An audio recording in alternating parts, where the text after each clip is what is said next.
Hi, I'm Keith and welcome to my art studio, where today I have this guy right here. He's kind of a really dark, zombie looking kind of guy. He kind of came out a little darker than I wanted to, but I'm trying this new paper out. And actually, I like the highlights. It looks really, really super good. I'm getting better and better at the colored pencil. And this video is a tutorial that shows you exactly how I did this. So please like and subscribe and check this out. Step 1. The initial sketch. All right, let's do this. That first line can feel like the scariest part, but we're going to make it easy. We are not aiming for a perfect photorealistic sketch. Please think of this as creating a mat for our colors. Grab a light graphite pencil, like a 2H, or even a light gray colored pencil. We're just blocking in the basic shapes of the teacup, an oval for the top, another for the base, and a slight C shape for the handle. Don't press hard. These are just guidelines.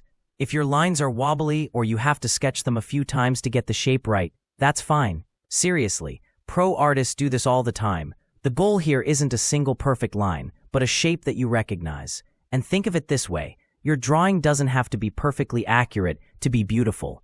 Sometimes a little mistake can lead to a more interesting and unique piece in the end.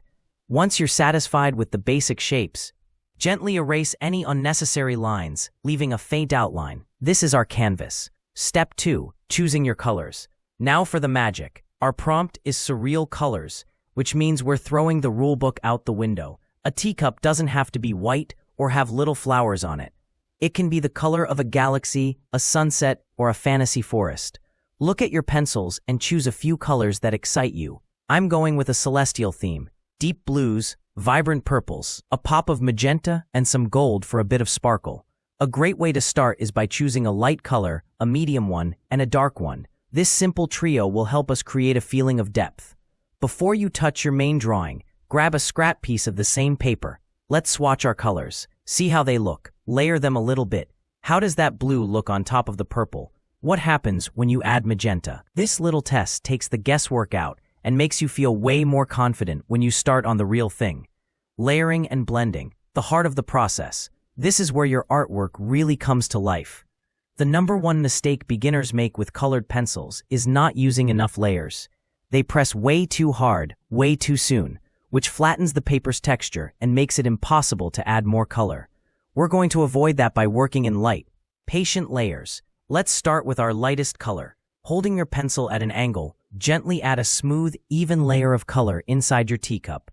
Don't push down hard. We're just whispering the color onto the paper. You should still see the white of the paper showing through. That's precisely what we want. Now, grab your mid-tone color. Let's decide on a light source. I'm imagining the light is coming from the top right. So our shadows will be on the bottom and left side of the cup. With the same light pressure, add your mid-tone color to the shadow areas, directly on top of the first layer. See what's happening? The colors are starting to mix right before your eyes. Now, go back in with your first color and gently blend the edge where the two colors meet. Just keep repeating this process. Add your darkest color in the deepest shadows, always with light pressure. Then, go back with your lighter colors to blend and smooth everything out. This is a slow, meditative process, so don't rush it. Colored pencil art takes time. Enjoy the feeling of building up that rich color. If you start to feel frustrated, take a break. Step away for a few minutes. You'll be amazed at what a difference fresh eyes can make. This is the final flourish, the little bit of spice that makes your artwork truly stand out.